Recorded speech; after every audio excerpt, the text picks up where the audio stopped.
Σε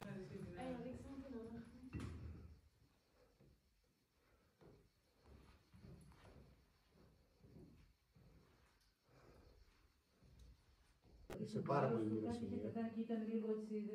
Έφερε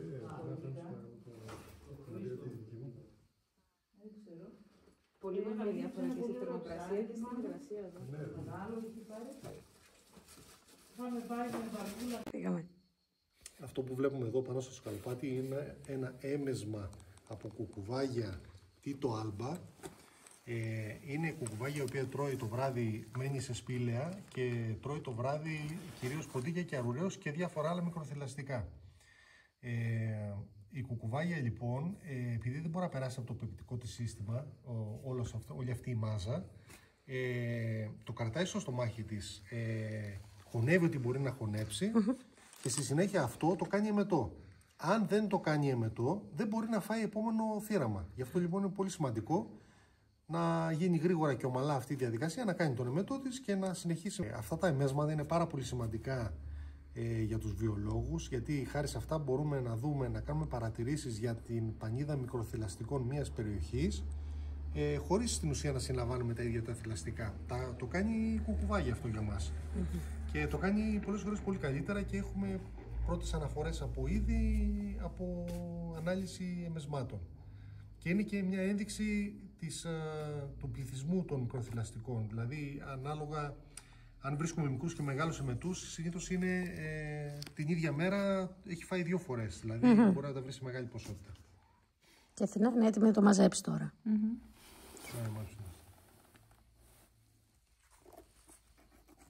Υπάρχει και τα κοκαλάκια όλα.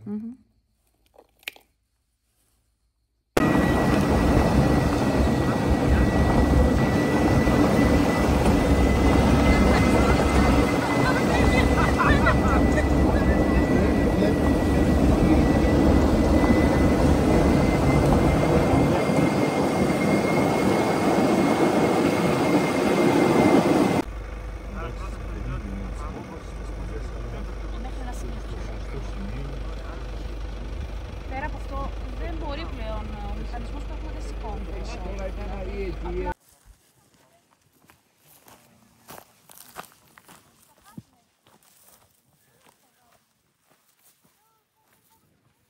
Σε σχέση με τη θέση του σπηλαίου Κώστας είναι 600 μέτρα. Αυτό. Ναι, αλλά ο καλός το βάλε στο περίπου. Άρα... Είναι. Εδώ είναι το σπήλαιο Κώστα. Κώστα. Εδώ που είμαστε σε σχέση με αυτή τη θέση του σπήλαιο Κώστα, Που το λέει 14 μέτρα το σπήλαιο Κώστα. είναι 600 μέτρα. Το σπήλαιο Κώστα είναι να κατέβουμε λίγο πιο κάτω από τα μέτρα παρά να το πει, το βλέπεις. Το άνοιγμα είναι εκεί. Λίγο πιο κάτω παρά πέρασουμε έτσι από εδώ. Καταφρίζει. Πάει, έχει μια κλίση προς τα κάτω. Έχει ένα φακό. Εδώ σταματάει πάνω. Και άγνωστο πότε βέβαια έγινε αυτό. Δηλαδή ήταν πολύ πιο μικρό σαν σπήλαιο εδώ.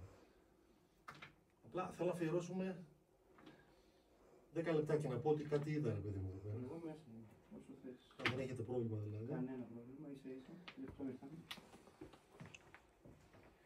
Η Μαριά, έλα να δεις εδώ. Καγό. Είναι κομπρεσέρ, κανονικό μιλάμε τώρα, έτσι. Φαίνονται φρέσκα. Κανονικό κομπρεσέρ έχει μπει. Βλέπεις, είναι λάμπουνα αυτά. Πολύ φωτεινά. Θα φέρω πίσω να το βάλω.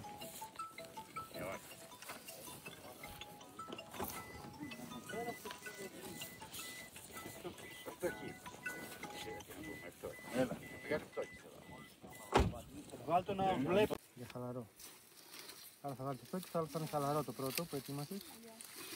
Και θα ξεκινάει το βασικό από τον ημάν. Θα παίρνει τάση από εδώ. Ναι. Ωραία. Πέρα. Έτσι. Άρα δεν και τα δύο και κάνεις τώρα... Εντάξει, όσο περισσότερο σκηνή. Έχει τριβεί στο μέσο πιο κάτω παταράκι. Γι' αυτό σε κάνει στο από κάτω παταράκι αλλαγή. Καταλαβες που λέω. Το πιο κάτω που είναι έξω. Ναι. Γιατί εκεί εκεί που λέει δείχνεις έχει στριβή. Νομίζω ότι τις λιγότερες τριβές από όλα τα σημεία, νομίζω. Εκείνος ο βράχος, ο έξω.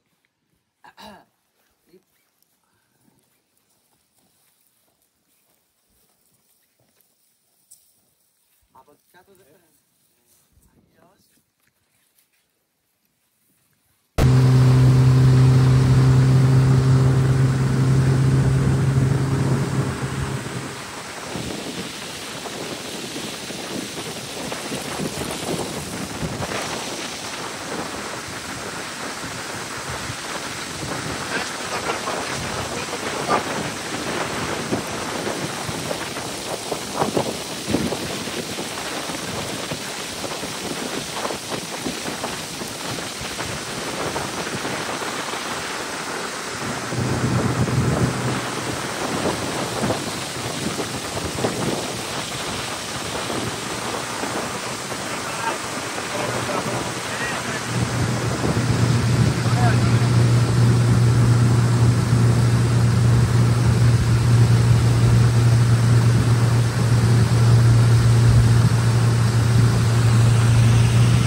Ναι, το είπα, αλλά δεν το πάρω.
Oh my god!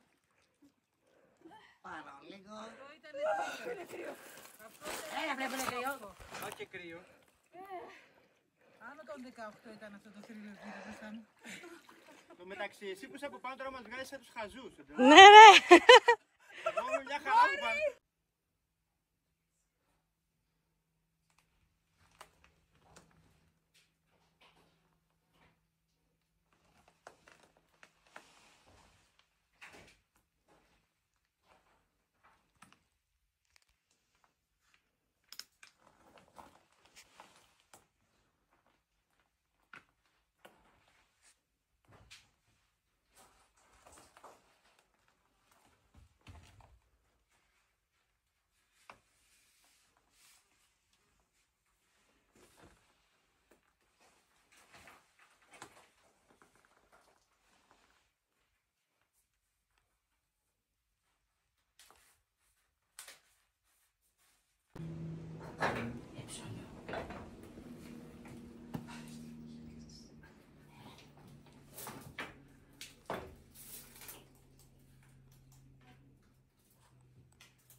Μπαίνει.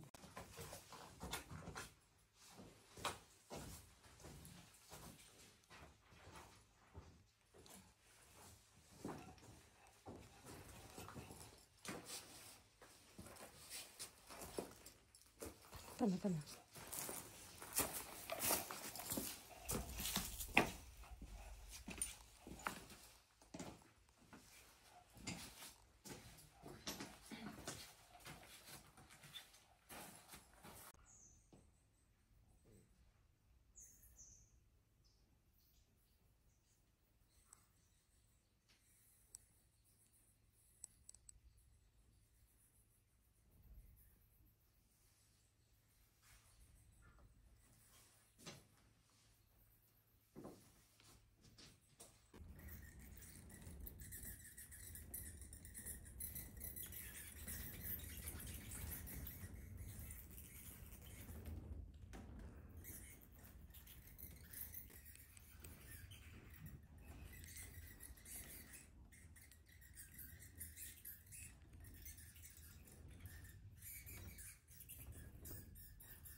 πιο πιασάρικο.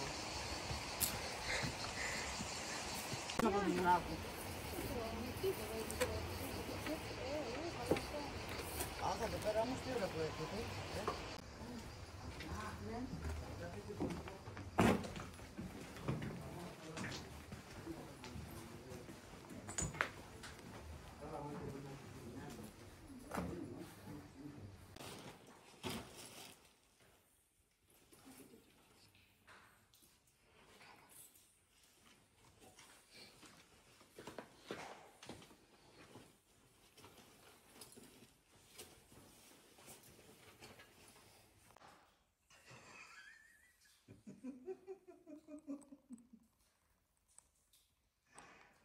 Πρέπει να κάνουμε σεμινάριο. Την άλλη την έφτιασε ρε. Από πίσω από τη γυλιά της πήγας. Τσουπ κατευθείαν. Τώρα δεν ξέρω με θα πρωτοασχοληθείς με το μονικιάλι, με το φιαλίδιο, με το φερουλάκι. Τώρα μετά που θα κάνετε εσείς β' επίπεδου, εγώ το μόνο που θα κάνω είναι να γράφω νυχτερίδες. Καλά, έχεις